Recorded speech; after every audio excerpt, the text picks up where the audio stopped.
अंज news media में आपका स्वागत है।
आचार्याः सापि निवेद्यते मया तत्र अज्ञानदीपं प्रज्वाल्य अस्माकं तत् कार्यक्रमस्य शुभारम्भं कुर्वन्ति।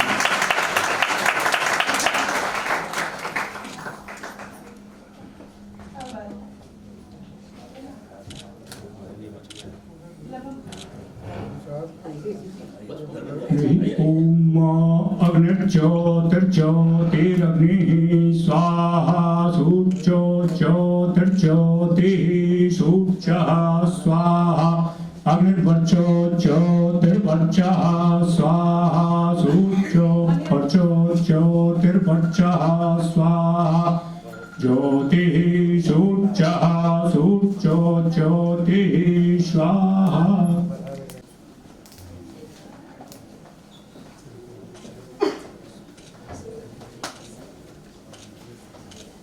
अस्माकं परंपरा अस्ति, शास्त्रीय परंपरा अस्ति मंगलादौ मंगलमध्ये मंगलान्तादि, अर्थात् कस्यापि कार्यक्रमस्य अथवा कार्यस्य आरंभे मध्ये अन्ते च मंगलाचरणं शास्त्रम्। ओम श्री गणेशाय नमः। ओम गणानान्त्वा गणपतिं हवामहे प्रियाणान्त्वा प्रियपतिं हवामहे निधीनान्त्वा निधिपतिं हवामहे वसो मम आहमजानि गर्भधामा त्वमजासि गर्भधामा आदित्यैर्नो भारती वस्तु जर्यग्ं सरस्वती साहा रुद्रैर्न आवीता ईडो बहुता वसुभिः सजोखा जजियन्नो विभति जजियं वस्तु धिया वसुः द्यौः शान्तिरन्तरिक्षं शान्तिः पृथिवी शान्तिरापः शान्तिरोषधयः शान्तिः वनस्पतयः शान्तिर्विश्वे देवाः शान्तिर्ब्रह्म शान्तिः सर्वगं शान्तिः शान्तिरेव शान्तिः सामा शान्तिरेधि। ओम शान्ति शान्ति शान्तिः। हकिकं मंगलाचरणं प्रस्तौतु। शुक्लां ब्रह्मविचारसारपरमां आद्यां जगद्व्यापिनीं वीणापुस्तकधारिणीं अभयदां जाड्यान्धकारापां हस्ते स्फटिकमालिकां विदधतीं हस्ते स्फटिकमालिकां विदधतीं पद्मासने संस्थितां वन्दे तां परमेश्वरीं भगवतीं बुद्धिप्रदां शारदां बुद्धिप्रदां शारदाम्।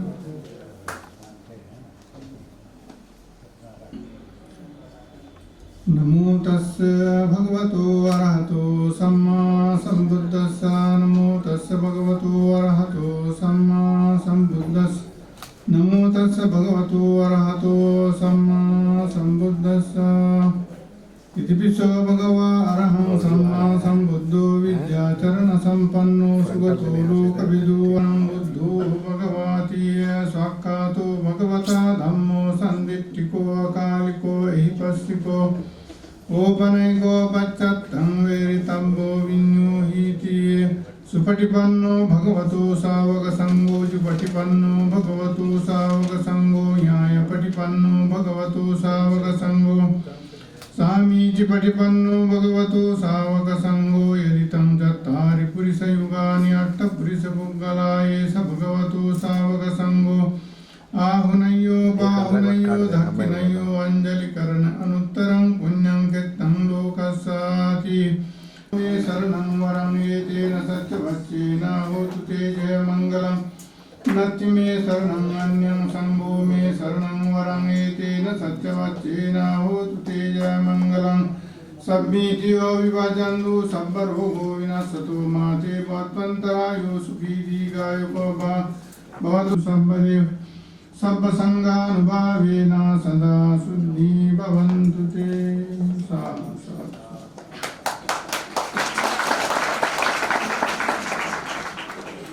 स्वागतं वाचिकं स्वागतं कर्तुम् अहम् अस्माकं विभागस्यैव वरिष्ठाः पूर्वविभागाध्यक्षाः तां निवेदयामि अत्र आगत्य वाचिकं स्वागतं प्रस्तुवन्तु।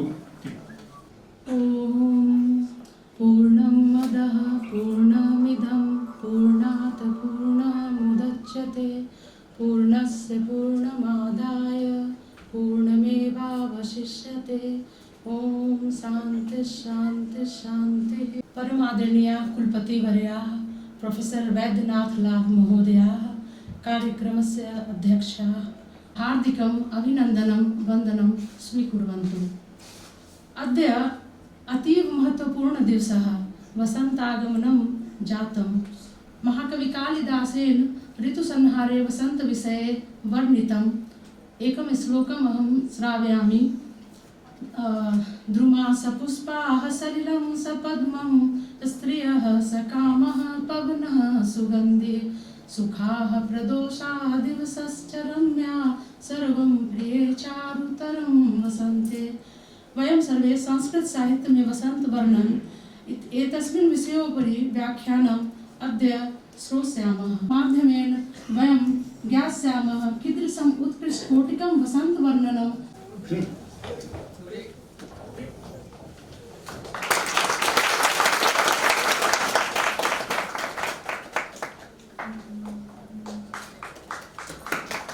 पुनः अहम् अध्यक्षमहोदय निवेदयामि अभिनंदनम सादरं समर्पितं संस्कृत गौरव सम्मान पत्रम्।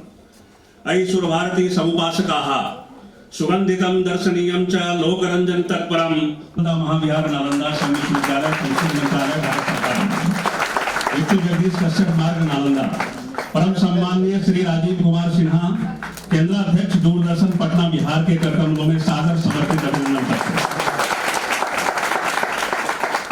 हे वीणा पानी माँ सरस्वती के वरद बारंबार प्रणाम तुम्हें सरस्वती के अमित पुजारी आर्य तुम्हारे आदर के हम बन पाए कैसे अधिकारी आर्य तुम्हारे आदर के हम बन पाए कैसे अधिकारी। भारत भूमि के सर्वाधिक प्राचीन एवं ऐतिहासिक विश्वविद्यालय नव नालंदा महाविहार नालंदा की धरती पर आपका शत शत वंदन स्वागत और अभिनंदन है। ज्ञान की भूमि की उपमा से विभूषित बिहार राज्य की शोधी व मुरमुरी माटी से परिपूर्ण मगध क्षेत्र आपके शुभागमन से उल्लसित व आनंदित होकर अभिनंदन करता है। मान्यवर, पर्यावरण और प्रकृति से मित्रता का जो मूल मंत्र आपने दिया है वह स्तुत्य है।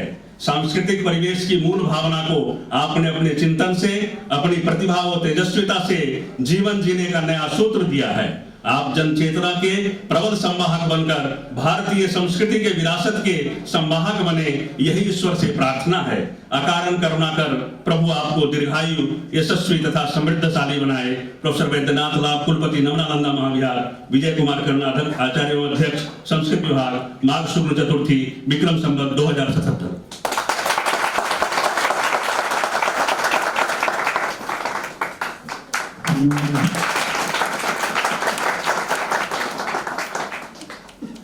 वाचनं प्रस्तौतुम् इति। नालंदा महाविहार नालंदा विश्वविद्यालय संस्कृति मंत्रालय भारत सरकार विष्णु जगदीश कश्यप मार्ग नालंदा बिहार भारत। परम सम्माननीय श्री राजकुमार नाहर कार्यक्रम प्रमुख दूरदर्शन पटना बिहार के कदमों में सादर समर्पित अभिनंदन पत्र। हे वीणा पानी माँ सरस्वती के वरद पुत्र, बारंबार प्रणाम तुम्हें आदर के हम बन पाए कैसे अधिकारी आर्य तुम्हारे आदर के हम बन पाए कैसे अधिकारी। भारत भूमि के सर्वाधिक प्राचीन एवं ऐतिहासिक विश्वविद्यालय नव नालंदा महाविहार नालंदा की धरती पर आपका शत शत वंदन, स्वागत और अभिनंदन है। ज्ञान की भूमि की उपमा से विभूषित बिहार राज्य की शोधी व मुरमुरी माटी से परिपूर्ण मगध क्षेत्र आपके शुभागमन से उल्लसित व आनंदित होकर अभिनंदन करता है। मान्यवर, भारतीय संस्कृति की गौरवशाली गाथा को जन जन में संचालित करने हेतु आपने अपने जीवन को लगाकर भारत माता के सच्चे सपूत होने का परिचय दिया है। बिहार राज्य के युवा एवं युवतियों में अंतर्निहित प्रतिभा को निखारने के लिए जो आपने उपक्रम किया है वह स्तुत्य है। सांस्कृतिक परिवेश की मूल भावना को आपने अपने चिंतन से, अपनी प्रतिभा और तेजस्विता से जीवन जीने का नया सूत्र दिया है। आप ज्ञान चेतना के प्रबल संवाहक बनकर भारतीय संस्कृति के विरासत के संवाहक बने, यही ईश्वर से प्रार्थना है। मंगलमय प्रभु आपको दीर्घायु, यशस्वी तथा समृद्धिशाली बनाए। प्रोफेसर बैद्यनाथ लाल, कुलपति नव नालंदा महाविहार नालंदा, विजय कुमार कर्ण, आचार्य एवं अध्यक्ष संस्कृत विभाग।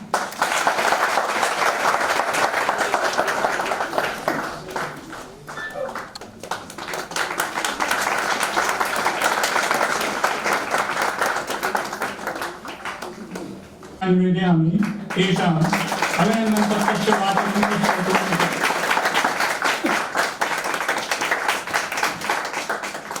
नव नालंदा महाविहारः संस्कृति मंत्रालयः भारत सर्वकारस्य सादरं समर्पितं संस्कृत समुपासक सम्मान पत्रम्।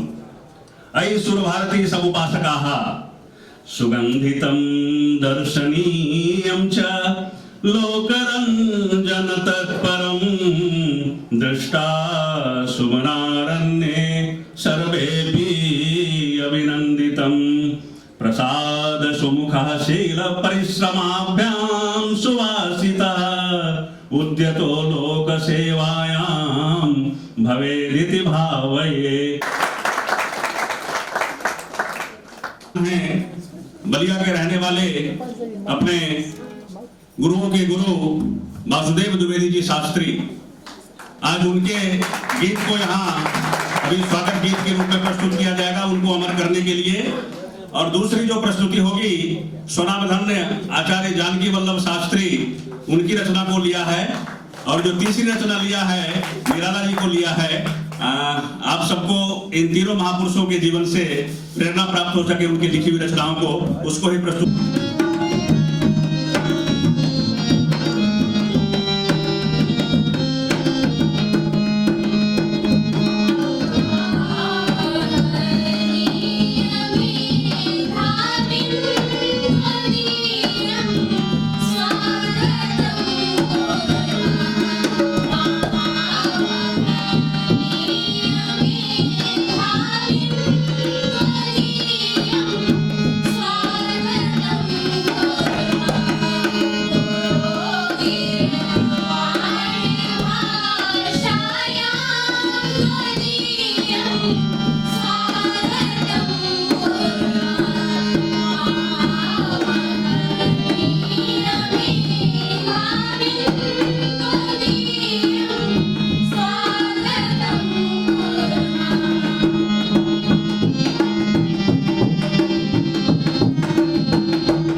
मुखे ते तांबूलम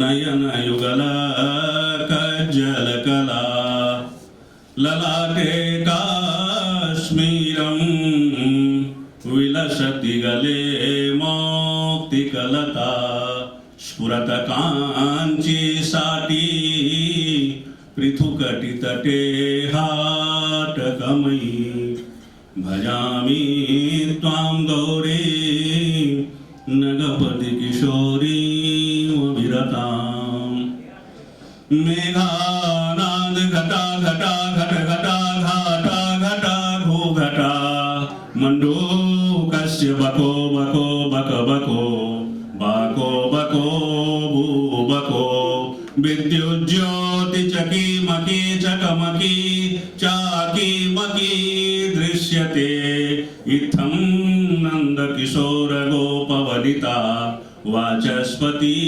पातु वः। नमः शिवाय सभापतिभ्यश्च नमो नमः। मान्यमान्याः मञ्चासीनाः अद्यतनीयस्य कार्यक्रमस्य अध्यक्षाः परम सम्मान्याः कुलपतिवर्याः एतस्मिन् कार्यक्रमे मुख्यातिथि रूपेण समागताः बिहार राज्यस्य पाटलिपुत्र स्थितस्य दूरदर्शन केन्द्रस्य तावत् केन्द्राध्यक्षाः श्री राजीव कुमार सिन्हा महाशयाः अत्रैव विशिष्टातिथि रूपेण समागताः अस्माकं श्री राजीव कुमार नहार महाशयाः ख्यातिलब्धाः संगीतज्ञाः एते तावत् कार्यक्रमस्य प्रमुखाः सन्ति। बिहार प्रदेशस्य पटना स्थिते दूरदर्शन केन्द्रस्य विशिष्टातिथित्वेन समागताः तानपि नमन करोमि। पुनश्च सम्पूर्णेऽपि भारतवर्षे वेद विद्यायाः यः डिं डिं घोषं करोति तादृशः महान्तः विद्वांसः परम सम्मान्याः श्रीमन्तः प्रोफेसर धर्मेन्द्र कुमार महाशयाः ये खलु अद्य मुख्य वक्तृरूपेण अस्माकं समक्षं समागताः सन्ति। कृपापूर्वकम् अत्र आगताः सन्ति यतः तादृशान् महानुभावान् सर्वान् नमस्कृत्य मञ्च सञ्चालकान् तत्र नरेन्द्र तिवारी महोदयान् अपि नमस्कृत्य अस्यां सभायाम् उपविष्टान् सर्वान् महानुभावान् विदुषान् विदुष्यान् च नमनं कृत्वा अहं तावत् वसन्तोत्सवस्य अस्य प्रास्ताविकं प्रस्तौमि।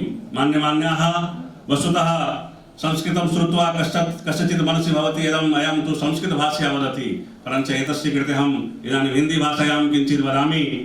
सुनो सुनो सुनो रे देशवासी तेरे देश का होगा क्या जिस देश की अपनी न भाषा उस देश का होगा क्या।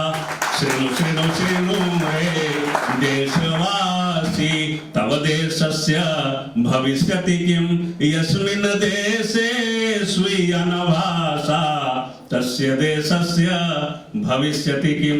सुनो सुनो सुनो रे गाँववासी तेरे गाँव का होगा क्या जिस गाँव की अपनी न बोली उस गाँव का होगा क्या। श्रीनु श्रीनु श्रीनु रे ग्रामवासी तव ग्रामस्य भविष्यति किं यस्मिन् ग्रामे स्वीयं वाणी तस्य ग्रामस्य भविष्यति किं। संस्कृत समझ में नहीं आ रही है, संस्कृत की समस्या नहीं है, इट्स योर प्रॉब्लम। आपको नहीं आती है ये आपकी समस्या है, आपको संस्कृत सीखना है। भारतवर्ष का ऐसा कोई व्यक्ति नहीं है जिसके शरीर के रक्त में संस्कृत के शब्दों का प्रवाह नहीं होता हो। केवल और केवल आवश्यकता है उसको समझने की, उसकी तासीर को अनुभव करने की, उसके मर्म को समझाने की, उसकी मारक क्षमता को पहचानने की। आप प्रतिदिन शताधिक शब्दों को जो बोलते हैं वो सब संस्कृत के शब्द बोलते हैं, आपको पता नहीं है कि वो कहाँ का है। तो मैं शब्द का विद्यार्थी हूँ, शब्दों की बड़ी निराली दुनिया है। कहते हैं कि इदम अंधतमं विश्वम जायेत भुवनत्रयम् आ संसारम यदि शब्द ज्योति न प्रकाशते। ये पूरा संसार अंधकार में होता, संसार का सभी व्यक्ति अंधा होता यदि शब्द नाम की ज्योति न होती। मित्रों, हम सब सौभाग्यशाली हैं कि अपने पास शब्द नाम की ज्योति है, हम बोल पाते हैं, हमारे अंदर वाक तत्व है। आज उसी वाक के स्तवन के लिए बसंतोत्सव मनाया जा रहा है। वाक देवी सरस्वती जिसके स्तवन के लिए आज का यह कार्यक्रम आज निर्धारित किया गया है। बसंत का उत्सव, कहते हैं कि 6 ऋतुएं आती हर साल, कर देती भारत खुशहाल। ये मेरी कविता है, बच्चे पढ़ते हैं स्कूल में, टेक्स्ट में, बोर्ड में पढ़ाई होती है। 6 ऋतुएं आती हर साल, कर देती भारत खुशहाल। वर्षा गर्मी है बेमिसाल, फिर भी रहता है मलाल। वर्षा ऋतु गर्मी है बेमिसाल, शरद हेमंत करती है निहाल, फिर भी रह जाता है मलाल। जब होता ठिठुरन का अंत तब समझो आ गया वसंत। जब होता ठिठुरन का अंत तब समझो आ गया वसंत। ये 6 ऋतुओं को हम इस प्रकार की एक छोटी सी कविता में बच्चों को सिखाने का काम करते हैं। महानुभाव, मैं आज बताना चाहता हूं कि रत्नाकरम धौत बदाम हिमालय किरीटिनाम ब्रह्मराजस्य रत्नाभ्याम वंदे भारत मातरम। इस भारत माता की वंदना के लिए, अभ्यर्चना के लिए बसंतोत्सव से बढ़कर और कोई ऋतु नहीं होता, क्योंकि प्रकृति अपनी पूरी लालित्य में, अपनी पूरी छटा में, अपनी मनोहर प्रस्तुति के रूप में प्रस्तुत होकर के हमारे समक्ष आती है। क्योंकि ठिठुरन का अंत होता है और बसंत आ जाता है। और इसीलिए जब गांव में किसी को हम बोलते हैं तो कहते हैं कि जीवन का इन्होंने इतने बसंत देखे हैं, किसी और ऋतु से उपमा नहीं करते, क्योंकि यह ऋतुराज है। तो इस ऋतुराज के कारण जो जीवन की आयु की कल्पना करते हैं वो कितने बसंत देखे हैं, ये लोक में बसंत का महत्व है। जो पढ़ा लिखा नहीं है, जिसको हम साक्षर नहीं कहते, निरक्षर कहते हैं, लेकिन जो साक्षर होता है उसको उलट दीजिए, साक्षरा राक्षसा भवन्ति। साक्षर को पलट दीजिए तो राक्षस हो जाएगा। साक्षर नहीं होना, अपने को शिक्षित होना है। साक्षर शिक्षितेषु भेदः वर्तते, शिक्षितेषु में प्रशिक्षितः नास्ति तर्हि शिक्षाया अर्थः नास्ति। अतः शिक्षणं प्रशिक्षणम्। अतः मान्यमान्याः अस्मिन् संदर्भे वाग्मय यस्य यज्ञस्य होता तदयं वाक् सोऽयम् अग्निः स होता समुक्तिः साति मुक्तिः व्री। यह वाक् ही यज्ञ है, अग्नि है, यह वाक् ही मुक्ति है और यह वाक् ही अतिमुक्ति है। ऐसा शब्द ब्रह्म है। यानी यह जो वाक् है ये शब्द ब्रह्म है। एक प्रकार की विज्ञान की टेक्नोलॉजी में, टर्मिनोलॉजी में कहें तो ये एक प्रकार की ऊर्जा है और ऊर्जा शाश्वत होती है। ऊर्जा अपना केवल माध्यम परिवर्तित करती है, इनका नाश नहीं होता है, ये शाश्वत है, नित्य है, सर्वदा रहने वाले हैं, कभी नष्ट नहीं होने वाला है, नश्वर है। और इसलिए ये वाक्, ये जो वाक तत्व का स्तवन करने के लिए, आज बसंतोत्सव को मनाने के लिए, वाक देवी सरस्वती की आराधना के लिए हम लोग यहाँ उपस्थित हुए हैं। तो हम सभी के जीवन में उनकी कृपा बरसती रहे। इसलिए पूरी सेते इति पुरुषः, तो पुरुष जो पूरी में सेता है वह पुरुष है। तो इसलिए ये महिला और स्त्री का भेद का विभाजन कहां से आ गया? क्योंकि सबकी आत्मा तो उसी काया में रहता। और फिर यदि महिला को कहना भी हो तो महत्वेन युक्ता इति महिला, जो महत्व से युक्त हो। और इसीलिए हम कहते हैं लेडीज एंड जेंटलमैन। तो मनुष्य, पुरुष को जेंटिल होने की आवश्यकता महसूस की जाती है, इसलिए अंग्रेजी में बोलते समय उनको जेंटिल पर लगाना होता है और उनको मान लिया जाता है कि ऑलरेडी जेंटिल हैं। तो ऐसी इस ज्ञान की इस परंपरा को हमें आज फिर से समझने की आवश्यकता है। और यह जो महान पर्व है बसंतोत्सव का, इसको हमें, इस उमंग को, यदि बसंत ना हो तो किसी की व्यक्ति में कोई जिजीविषा नहीं हो सकती है। जीवन में जो राग है, जीवन जीने की जो आशा है, यानी व्यक्ति निराशावादी हो जाएगा। उसके अंदर जो उमंग, उत्साह और संचार होना चाहिए ऊर्जा का, वो केवल और केवल बसंत के कारण होता है। और इसीलिए वेद में जब सभी ऋतुओं की उत्पत्ति का स्थान बताया गया है कि बसंत क्या है, शिशिर क्या है, हेमंत क्या है, हमारे मुख्य वक्ता महोदय उसको स्थापित करेंगे। तो बसंत को आद्य कहा गया है, घी कहा गया है।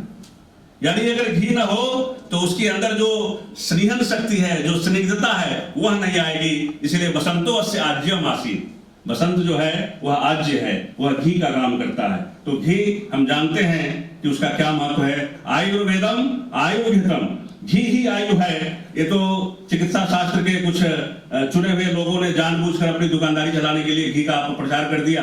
घी का मतलब है शुद्ध, देसी घी जैसी कोई चीज नहीं होती है। जब नकली चीज आ गई, डालडा आ गया, तो हमको बताना पड़ा ये देसी घी है। वैसे ही भारतवर्ष के लोगों को बताना पड़ा कि ये हिंदू है, ये सनातनी है। जब दूसरे लोग आ गए, पहले सब केवल वही थे। इसलिए जिनमें बाकी ईमान अभी वे भटक रहे वीरानों में, दे रहे सत्य की जांच मरते दम तक रेगिस्तानों में। ज्ञानी वह जो हर कदम रखे बच के तब की चिंगारी में, जिनको मस्तक का मोह नहीं उनकी गानती नादानों में।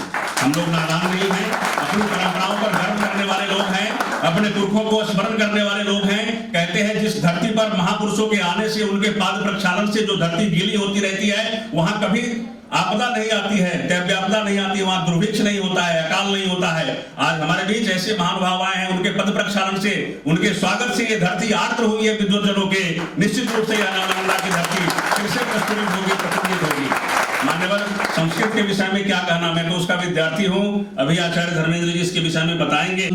स्त्रियः सकामा पवनो सुगंधी, सुखं प्रदोषा दिवसाश्च रम्या, सर्वप्रियं चारुतरं वसंते। सबको प्रिय है ये बसंत, चारुतर है, सुपरलेटिव डिग्री है यहाँ, चारु नहीं है, चारुतर है। तो क्यों पसंद है? क्योंकि द्रुमा सुपुष्पा, वृक्ष जो है वो पुष्प युक्त हो जाते हैं। सलिलम सपद्मम, और जल जो है वो कमल से युक्त हो जाता। स्त्रियः सकामो पवनो सुगंधी, और जो कांताएं होती हैं वो कामना युक्त हो जाती है, और पवन सुगंधित, पवन चलने लगते, वायु बहने लगती है। सुखम प्रदोषा, और दिन जो है और सायं जो है बहुत सुखकर हो जाता है। सुखम प्रदोषास दिवसास रम्याम सर्व प्रियम चारुतरम वसंते। संस्कृत की इस महिमा को विद्यार्थियों समझो कि किस प्रकार से। एक उदाहरण आपको देता हूं संस्कृत के इस महात्मा का। दक्षिण के एक विद्वान है,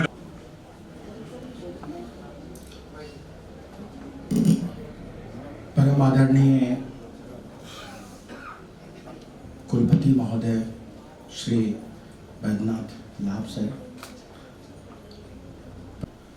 उप महानिदेशक श्री राजीव सिन्हा सर, आज के इस नालंदा महाविहार के इस प्रांगण में वसंत उत्सव के उपलक्ष्य में आयोजित कार्यक्रम में सभी लोगों को सादर प्रणाम करता हूं, अभिनंदन करता हूं, साधुवाद देता हूं कि आपने हमें आज इस कार्यक्रम में बुलाया है।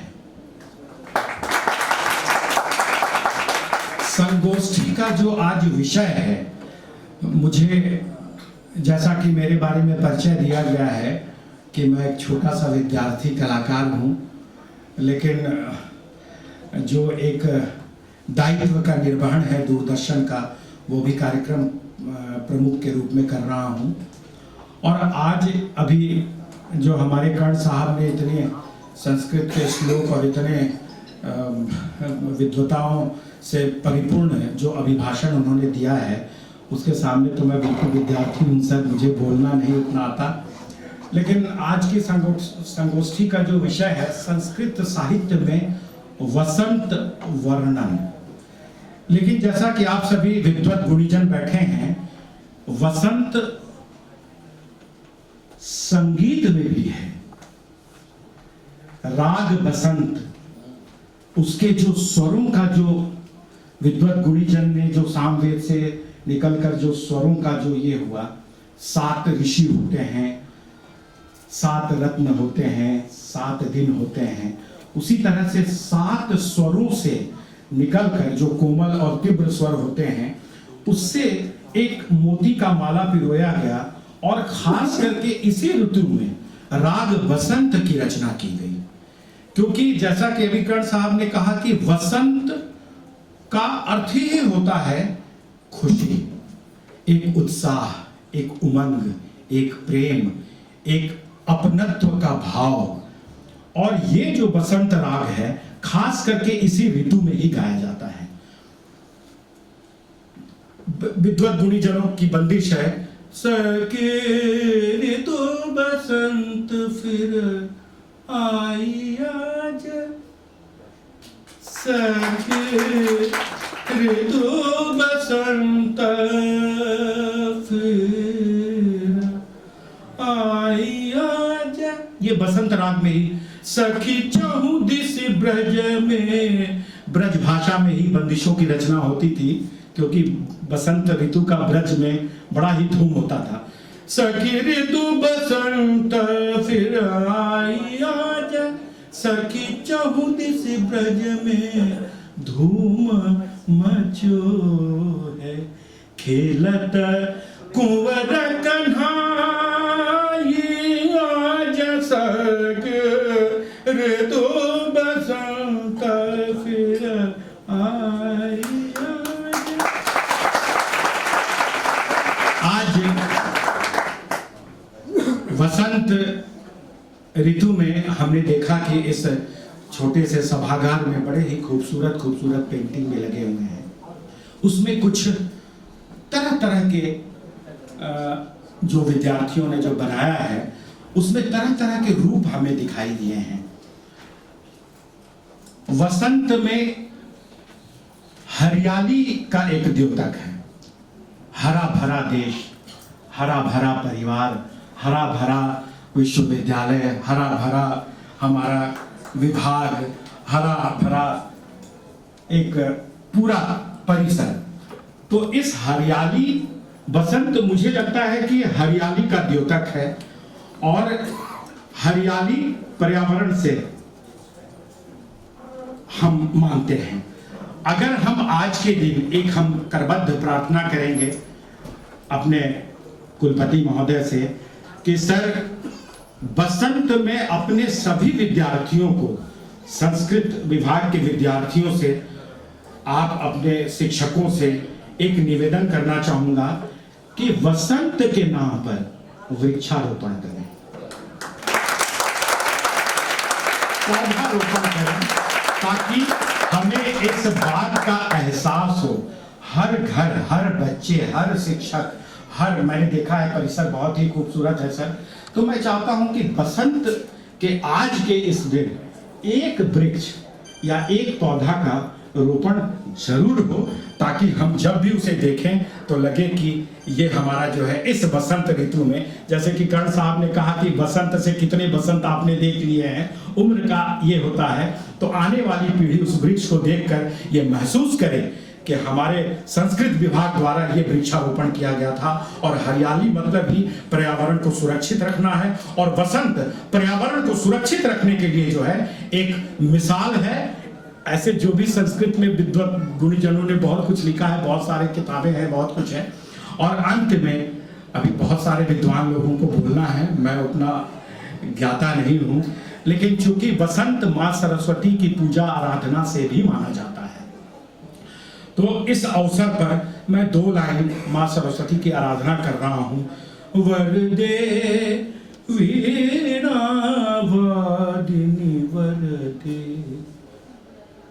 प्रिय स्वतंत्र रव अमृत मंत्र नव, प्रिय स्वतंत्र नव अमृत मंत्र नव, भारत में भर दे वर दे वीणा वादिनी वर दे, काट अंध उर के बंधन स्तर, बहा जननी ज्योतिर्मय निर्झर, कलुष भेद तम हर प्रकाश भर, जगमग जग कर दे वर दे वीणा वादिनी वर दे वीणा वादिनी वर दे, नवगति नवलय ताल छंद नव, नवगति नवलय ताल छंद नव, नवल कंठ नव जलद मंद्र रव, नव नभ के नभ विहग वृंद को, नव पर नव स्वर दे वर दे वीणा वादिनी वर दे वीणा वादिनी वर दे। बहुत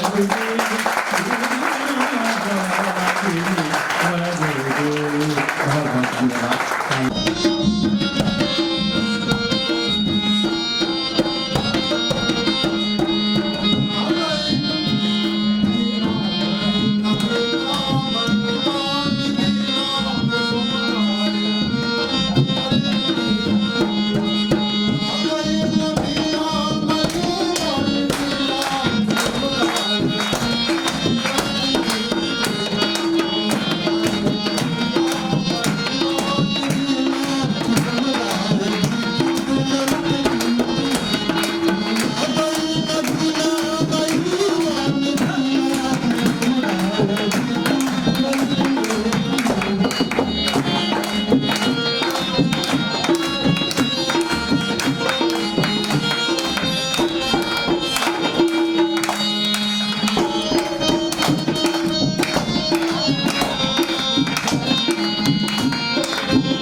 पर विराजमान माननीय कुलपति,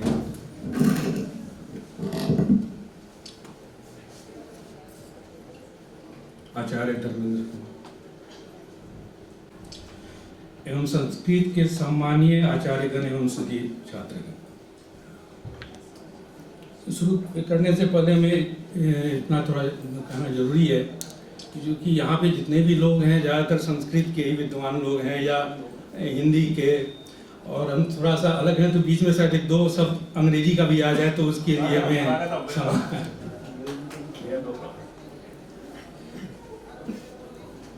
सबसे पहले आप सबका अभिनंदन।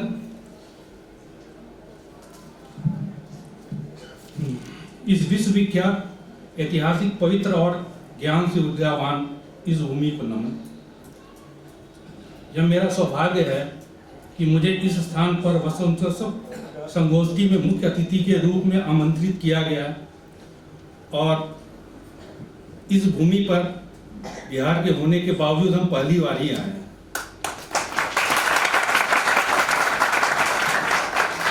यह वर्ष नेताजी सुभाष चंद्र बोस की 125वीं जयंती का वर्ष भी है। 23 जनवरी 2021 को नेताजी की 125वीं जयंती थी, जिसे भारत सरकार ने पराक्रम दिवस के रूप में मनाने का निर्णय किया। देश की आज़ादी के लिए उनके संघर्ष को कभी भुलाया जा नहीं सकता और वह देशवासियों खासकर युवाओं के लिए सदैव प्रेरणा स्रोत बने रहेंगे। नेताजी को नमन करने के बाद अब बसंत की बातें। बसंत अपने आप में ही एक उत्सव है और वास्तव में यहाँ उपस्थित हर मुख मंडल पर बसंत की आभा मौजूद है। पारंपरिक तौर पर बसंत पंचमी जो कि कल है से ही बसंत ऋतु का प्रारंभ माना जाता है, लेकिन लगता है कि पूरी सृष्टि में बसंत की पहली दस्तक इसी जगह पर महसूस की गई है। बसंत विषयक पोस्टर से गुजरते हुए मुझे ऐसा लगा जैसे फागुन और चैत ऐसा ही प्रतीत हो रहा था। फागुन और चैत मास बसंत ऋतु के मास माने गए हैं। फाल्गुन वर्ष का अंतिम मास है और चैत पहला। इस प्रकार हिंदू पंचांग के वर्ष का अंत और प्रारंभ वसंत में ही होता है। यह प्रकृति का वरदान नहीं तो और क्या है। बसंत की को जितना अनुराग और प्रेम साहित्यकारों से मिला है, उसे देखकर दूसरी ऋतुओं को रस होता होगा। काव्यात्मक अभिव्यक्तियों के अति प्राचीन युगों से ही वसंत को सभी ने सराहा है। कालिदास से लेकर महाप्राण निराला तक, टैगोर से लेकर शैली तक सबके सब बसंत के दीवाने रहे हैं। खासकर भारतीय संस्कृत साहित्य तो बसंत के सुंदर बखानों से भरा पड़ा है।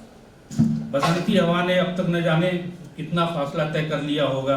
हैरत की बात तो यह है कि आज के जन कवि तक पहुँचते पहुँचते भी ना इसका रूप बदला है, ना इसकी चंचलता। हाँ, कालिदास का अपना युग था। राजाओं और कुलीनों का गुणगान उनका युगीन बोध था, लेकिन ऋतुराज बसंत ने अपने प्रभावों में कभी भेदभाव नहीं रखा। जब पतझड़ आता है तो बसंत को आना ही है। कालिदास ने भी यही कहा, शैली ने भी यही कहा। लोग कहते ही रहेंगे अपने अपने युगों में अलग अलग बात, अलग अलग हालात में। आप विद्वान जनों के सामने थोड़ा विषयांतर होना चाहता हूँ। क्या ऋतुराज वसंत इस धरा पर सभी के हृदयों को समान रूप से आनंदित करता है? क्या वसंत उद्विग्न नहीं करता? क्या वसंत कालिदास के युग के दरिद्र को भी उसी तरह रुचिकर लगता रहा होगा जैसा उस युग के भद्र पुरुषों और कुलीनों को लगता होगा? इस बात का कोई ऐतिहासिक प्रमाण तो नहीं मिलता, लेकिन यह कहना शायद गलत नहीं होगा कि बसंत हर किसी को अलग अलग तरह से स्पर्श करता है। कुछ ने उसके कसीदे में शब्द गढ़ डाले होंगे तो कोई उसे मौन भोग कर शांत बना रहा होगा। अंत में एक प्रख्यात साहित्यकार के हवाले से बस इतना ही कहना चाहूँगा कि बसंत आता नहीं है, ले आया जाता है। जो चाहे जब चाहे अपने घर पे ले आ सकता है। वतन यहाँ की हवाओं में बसंत की खुशबू महसूस हो रही है। वास्तव में आगमन हो गया ऋतुराज बसंत का। धन्यवाद। वसुस्पते निरमय मय्ये वास्तुमयी श्रुतम् ॐ असतो मा सद्गमय तमसो मा ज्योतिर्गमय मृत्योर्मामृतं गमय। मान्यः अस्य विश्वविद्यालयस्य सुनामधन्याः कुलपतयः आचार्यवर्यः प्रोफेसर वैद्यनाथ लाल महोदयस्य प्रगति निरंतरं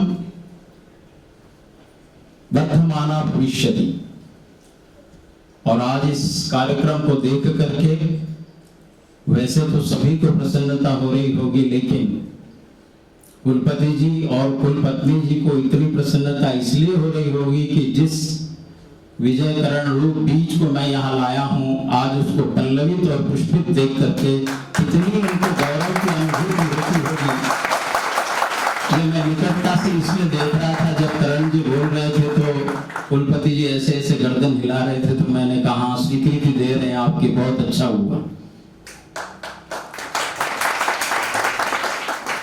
मैं 2015 में इस विश्वविद्यालय में आया था।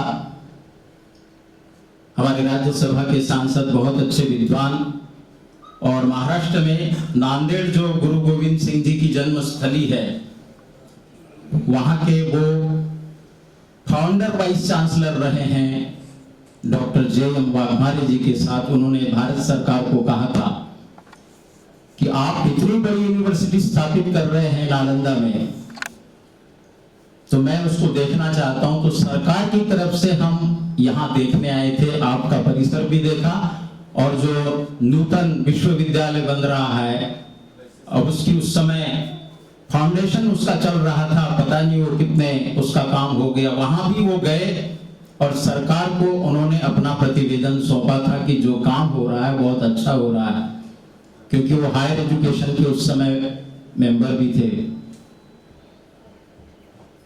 तो ऐसे कुलपति जी यहाँ विद्यमान हैं, और मैं चाहूंगा कि जिनकी नियुक्तियां आपने की है वो सभी अभी अपने अपने क्षेत्रों में अच्छे स्कॉलर हैं। वाघमारे जी जब वाइस चांसलर थे तो वो प्रायः कहा करते थे कि कुलपति को बहुत कुछ सहन करना पड़ता है। उन्होंने, मैंने देखा कि उनके नांदेड़ और कहां पूर्वोत्तर भारत के लोगों ने वहां अप्लाई किया और वहां प्रोफेसर बने, वाइस चांसलर बने वहां के लोग। यदि किसी भी संस्थान का व्यक्ति ऊंचे पद पर बैठा हुआ, वो यदि निरक्षीर विवेक रखता है, सारे बिहार के लोगों को समझता हूं, क्योंकि बॉस बैठे हैं तो फिर होना ही होना है।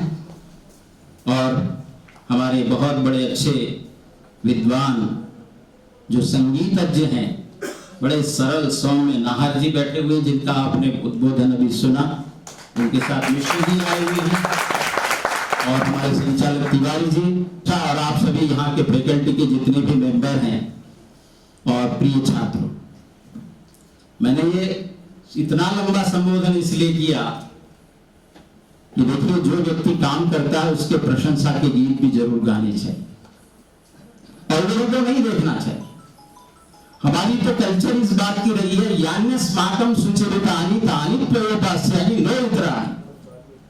जब कन्वोकेशन एड्रेस होता है तो उस समय यही तो कहा जाता है कि प्रिय छात्रों, तुम इतने दिनों तक हमारे इस कुल भूमि में रहे हो, हमसे हो सकता है कि गलतियां हो गई हो, कोई जाने अनजाने गुरुजी ने डांट दिया हो, तो बच्चों कभी भी अन्यथा मत समझना। ऐसे गुरुओं को नमन करना जिन्होंने आपके जीवन को बनाया। और बिहार की तो वो भूमि है बच्चों, कि आईएएस की परीक्षा देश की सबसे टफ परीक्षा मानी जाती है और उस परीक्षा में भी सबसे ज्यादा पार्टिसिपेंट्स कहां से होते हैं? बिहार से ही होते हैं। और अभी रिकॉर्ड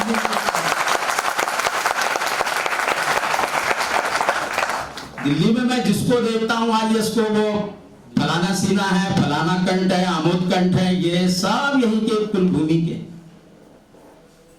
आईपीएस देख लो, आईएएस देख लो। अभी मैं छत्तीसगढ़ लोक सेवा आयोग में, विजय जी भी जाते हैं, मैं अभी गया था, तो वहां एक आईपीएस आए, इंटरव्यू बोर्ड के वो भी मेंबर थे। अब वो लोगों ने इतने अच्छे अच्छे प्रश्न बच्चों से पूछे कि मैंने उनको कहा कि महोदय, वो भी इसी भूमि के हैं, यहाँ पर भागलपुर के रहने वाले, उन्होंने आईएएस में संस्कृत पेपर लेकर के उन्होंने उसको उत्तीर्ण किया और आज छत्तीसगढ़ के उस इलाके में काम कर रहे हैं जहां कोई जाना नहीं चाहता, दूसरा बस्तर वगैरह। तो प्रिय छात्रों, आपसे भी मैं रिक्वेस्ट कर रहा हूं, निवेदन कर रहा हूं कि यहां से एमए की परीक्षा दो, मेहनत करो यहां रह करके, और उसके बाद पीसीएस में बैठो, यूपीएससी की तैयारी करो। संत का वर्णन नहीं हो, और इन्होंने तो कहा संस्कृत साहित्य मया कथितम न केवलम संस्कृत साहित्य अपितु वैदिक साहित्य भी वसंत वर्णनस्य महत् वर्णनम वर्तते। एक श्लोक मंत्र उन्होंने पढ़ा था, लेकिन उसका मीनिंग आप लोग नहीं समझे। पुरुष सूक्त में वो मंत्र आता है, तस्माद् यज्ञात् संभृतम पृषदाज्यम वसंतो अस्य आसीदाज्यम ग्रीष्म इद्मा शरद्धर। गजब का मंत्र है, चारों वेदों में आता है, ऋग्वेद, यजुर्वेद, सामवेद और अथर्ववेद में। उसमें यह बताया गया है, कोरिलेशन बताया गया है इस नेचर के साथ और हमारे साथ। उन्होंने आपको कहा कि वसंतो अस्य आसीदाज्यम, जैसे जब आप अपने घर में कोई अग्निहोत्र का अनुष्ठान करते हैं तो वहां आहुति किससे दी जाती है? इतना तो सबको पता होगा। आज जी किसको कहते हैं संस्कृत में? बच्चों बोलो। घृतम। अब वो घी जैसे, ये आप ध्यान से सुनो मेरी बात, ये पंक्ति इतनी जबरदस्त है, जब आप इसको समझ लोगे तो आपको वसंत ऋतु का महत्व समझ में आएगा। वसंतो अस्य आसीदाज्यम, जब भी दुनिया में ये नेचर, ये सृष्टि, ये प्रकृति बनी है, जब भी बनी है, उसका मैं वर्णन करूंगा। जैसे वहां पर भगवान ने ये सृष्टि बनाई है, तो उसमें क्या, किस ऋतु का प्रयोग किया परमात्मा ने, भगवान ने? तो कहता है वो ऋतु है वसंत। वसंत अस्य अस्य पुरुषस्य आज्यम घृतम आसी है, था नहीं है, पास नहीं, केवल है भी ले सकते हैं। वेद में लंग लकार, लिट लकार, परोक्ष लिट, जो पास्ट टेंस होते हैं, वो वर्तमान प्रेजेंट के लिए भी उसका प्रयोग होता है। आसित का मतलब था नहीं केवल। तो जैसे यजमान घृत की आहुति दे रहा है सूखी समिधाओं के ऊपर, लकड़ी के ऊपर, और वो तब तक प्रज्वलित नहीं होती जब तक उसके अंदर स्निग्धता न डाली जाए। तो जैसे ये यजमान दंपति, पति पत्नी, इस यज्ञ के अंदर घी डाल करके उस अग्नि को प्रचेत करते हैं, जलाते हैं, ऐसे ही ब्रह्मा ने भी जब इस दुनिया को बनाया तो घी का काम क्या कर रहा था? तो घी का काम 6 ऋतुओं में से वसंत ऋतु कर रही है। वसंत ऋतु कब आती है? वसंत ऋतु के बाद अब क्या आएगी? कौन सी ऋतु आएगी? ग्रीष्म ऋतु है। अब ग्रीष्म ऋतु में क्या होता है? देखिए इन ऋतुओं का भी आपस में कैसा संबंध है, और इसलिए वहां पर कितना बढ़िया कहा गया है, मधुवाता रितायते मधुक्षरन्ति सिंधव माध्विर्नः संतोषति। ये ऋग्वेद का मंत्र। अब इस मधुमास में, इस चैत्र मास में सब जगह वातारितायते, वायु बह रही है, लेकिन माधुर्य में, मधुरता से युक्त। ये ऋग्वेद का मंत्र है। मधुक्षरन्ति सिंधव, नदियां और जितना भी पानी मानो बह रहा है, वो इतना मिठास लिया हुआ है कि उसके अंदर मधु ही मधु है, मिठास ही मिठास। माध्वीर्न संतोषधि, वनस्पतियों को देख लो, औषधियों को देख लो, सारी चारों तरफ ऐसा लग रहा है कि माधुर्यमय सृष्टि बन गई। हिंदी के संस्कृत के नामों को भी भूल गया। यहाँ कोई बच्चा ऐसा है जो मुझे 6 ऋतुओं का नाम बोल दे? केवल बच्चों से पूछ रहा हूं, विद्वानों से नहीं। वर्षा ऋतु, शरद ऋतु, हेमंत ऋतु और शिशिर ऋतु।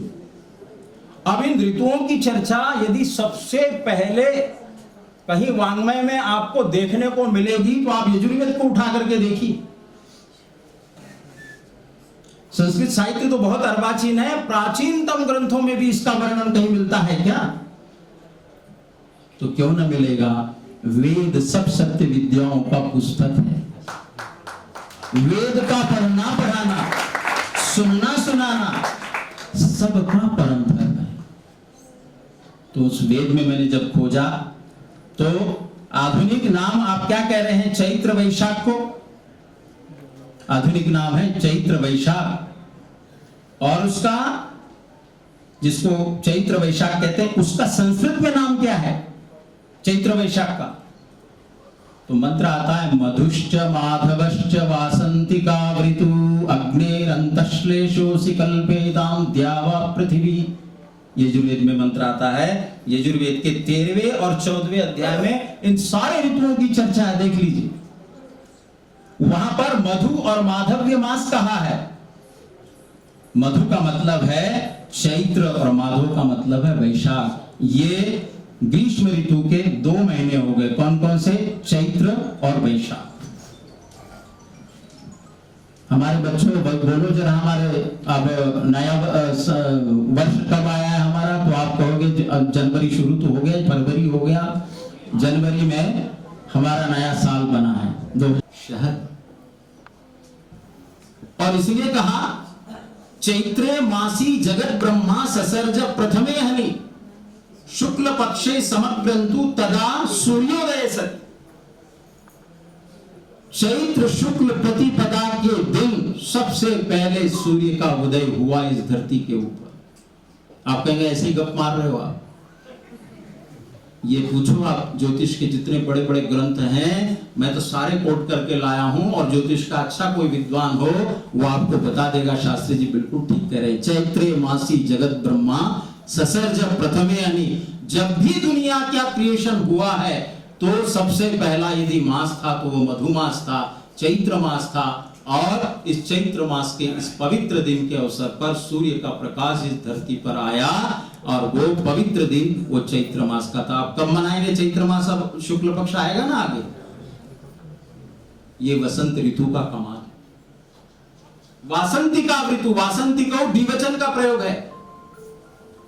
और संस्कृत की यही सबसे बड़ी खासियत है, सारी भाषाओं में एक वचन और बहुवचन का प्रयोग होता है, लेकिन संस्कृत की खासियत है कि उसमें द्विवचन का भी प्रयोग होता है।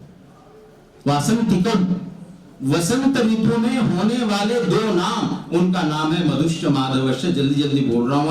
अब अगला है ज्येष्ठ और आषाढ़ के बाद है वर्षा ऋतु, और वर्षा ऋतु के 2 मास आते हैं हिंदी में, उनको बोलते हैं श्रावण और बोलो भाद्रपद। और उसको वेद में लिखा है नभश्च नभस्यश्च वार्षिका ऋतु। उनका नाम जो आया वेद में वो नभ और नभस आया। नभश्च नभस्यश्च वार्षिका ऋतु, वर्षा के ऋतु। वर्षा ऋतु में श्रावण और भाद्रपद। अब शरद में कौन से आते हैं? तो आश्विन और कार्तिक। उसका भी वर्णन आया, उसमें दिया है ईशश्च ऊर्जश्च शारदा ऋतु। ईश और ऊर्ज वो शरद ऋतु से संबंधित हैं, आश्विन और कार्तिक। और हेमंत विंटर के लिए वो 2 महीने हैं, मार्गशीर्ष और पौष। उसी का वेद में नाम आया सहस्त्र सहस्त्रश्च शैशिका ऋतु। ये शिशिर ऋतु में ये 2 महीने आए। और अगला क्या है? अगला क्या हेमंत के बाद शिशिर है, वो है माघ और फाल्गुन। उसका नाम वेद में आया तपश्च तपस्यश्च शैशिरा ऋतु। सारे नामों का वैदिक यजुर्वेद में सब ऋतुओं का भी वर्णन है, और उनकी क्या क्या खासियत है ये सब का सब वर्णन है। और इसलिए जब शादी होती है उस समय इन्हीं मंत्रों का पाठ होता है। मधुमानो वनस्पतिर मधुमास्तु सूर्य माधुर्गावो भवन्तु। जैसे अब दोनों की सृष्टि हो रही है, एक नई सृष्टि का निर्माण कर रहे हैं पति और पत्नी, जैसे इनके जीवन के अंदर माधुर्य है, ऐसे ही कहते हैं सारा इनका जीवन माधुर्य से भरा हुआ हो और ये जीवन के अंदर हमेशा हंसते रहे, हमेशा प्रसन्न होते रहे। मित्रों, ये मैंने आपको बात वेदों के संबंध में कही कि मूल वेदों के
अध्यक्ष महोदय वह मिलता आप दोनों लोग मिलकर के कृपया उसका उत्साह का संवर्धन करें।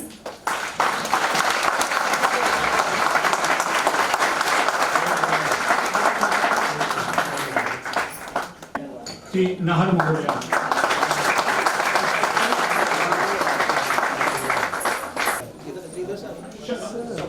सप्तशतं पुरस्काररूप्यकाणि सन्ति 700 रूप्यकाणि 700 इति।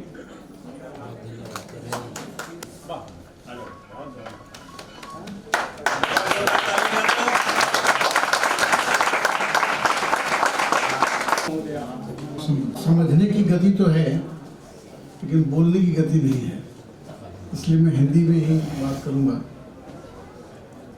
कोई इनका नियोक्ता नहीं, नियोक्ता तो प्रभु है, लेकिन उसने जो कृपा की और मुझे उसका माध्यम बनाया, तो अभी के जो तंत्र में कहा जा सकता है, लेकिन इनके आने से जो जीवंतता बढ़ी है और हमारे जो अन्य और कलीग्स हैं महाविहार में, पहले तो शिक्षकों की अध्यापकों की कमी से में बहुत ही जूझना पड़ता था और कई बार चाह करके भी बहुत कुछ नहीं कर पाते थे,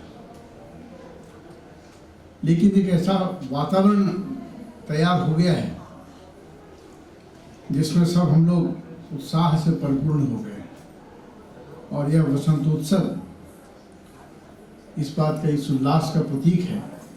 इसको तो ऋतुराज कहा भी गया है और वसंत का आगमन हो चुका है।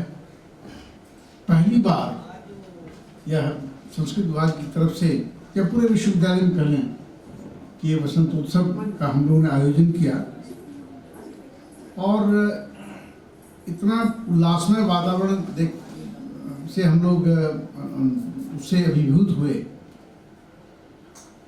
समय कई बार ऐसा होता है कि बहुत लंबा समय हो जाए तो कितनी भी अच्छी बात होती है अच्छी नहीं लगती, आदमी बोर होने लगता है। लेकिन जिस प्रकार से सभी लोग बंधे हुए हैं इससे, और इतने लंबे समय तक सब बैठ करके हमारे छात्र छात्राएं, हमारे सारे कलीग्स सुन रहे हैं इसको और आनंदित हो रहे हैं, ये अपने आप में बहुत ही गौरव और परम आनंद का विषय है।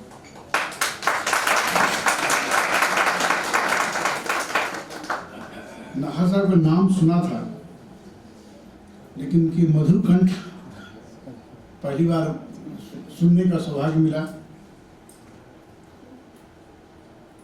राजीव सिन्हा जी ने कहा कि अपनी सीमाएं बताई, लेकिन उस सीमा में भी सागर में गागर जो भरा है, थोड़े से शब्दों में भी बहुत अच्छे उत्तर विचार दिए हमने को।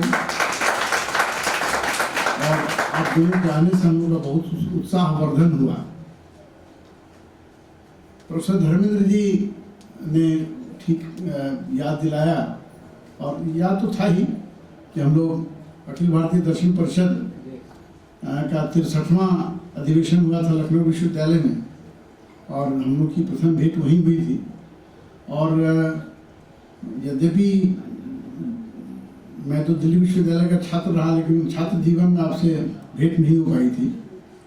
लेकिन आप दिल्ली विश्वविद्यालय में हैं और दिल्ली संस्कृत अकादमी से संबद्ध हैं, तो ऐसा पहली ही भेंट में इतना माधुर्य आ गया था कि उसके बाद लगता था कि किस प्रकार से कोई अवसर मिले और इनको नालंदा में आमंत्रित करूं। आपने वैसे बताया कि आप मेरे कार्यकाल से पहले यहाँ आ चुके हैं, और हम लोगों की जो लगभग 1600 वर्ष की जो हमारी महाविहार की परंपरा है, उसमें कुछ 100 वर्षों के लिए ग्रहण तो लगा था। 1193-94 के आसपास उस गौरवमयी संस्था को जो ग्रहण लगा अब बख्तियार खिलजी के आक्रमण से, तो तुर्क अफगान आए, मुगल आए, अंग्रेज आए, और उसके बाद की जो पीड़ा हमारी भारतीय मनीषा ने सही थी, उसको भारतीय मनीषा के पुरोधा, जिनको जीवन में कभी सेकंड पोजीशन नहीं मिला था, ऐसे भारतीय संविधान के पितामह डॉक्टर राजेंद्र प्रसाद ने अपने कर कमलों से इसकी नींव रखी थी। और 415 ईस्वी के आसपास जो संस्थापित संस्था थी, उसको फिर से 1951 में उन्हें पुनर्जीवित किया। यह महाविहार, क्योंकि प्राचीन काल में विश्वविद्यालय टर्म नहीं था, उसमें महाविहार ही कहते थे, तो प्राचीन जो विश्वविद्यालय था, आजकल सुविधा के लिए हम विश्वविद्यालय कह देते हैं, उसका नाम था नालंदा महाविहार। और उसके उत्तराधिकारी के रूप में केवल नव शब्द जोड़ दिया गया हमारे साथ, और हम नव नालंदा महाविहार हैं।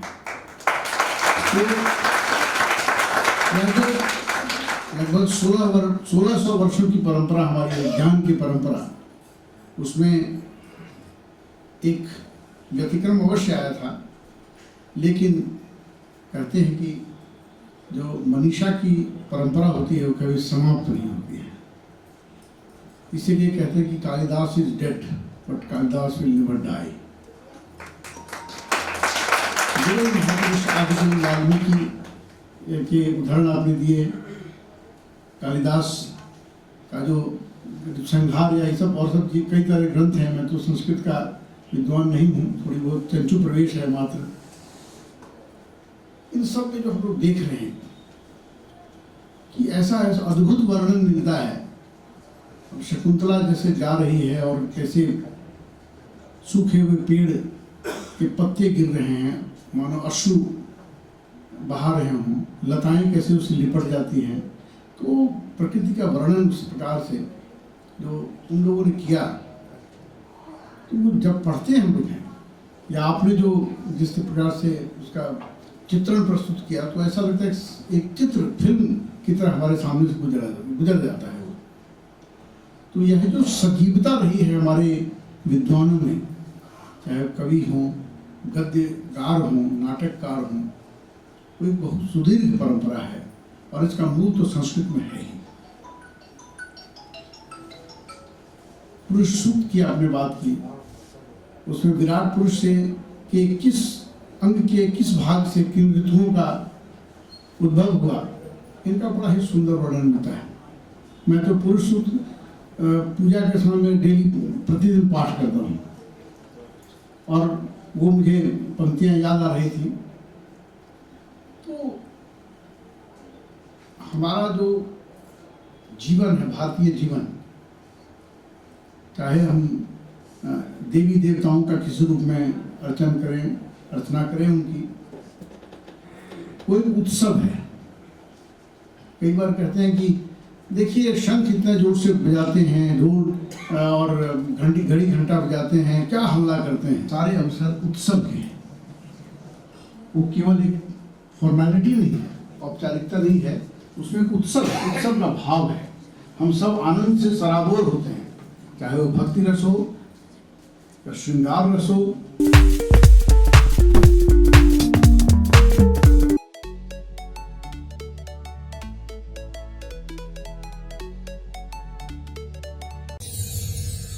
And press the bell icon.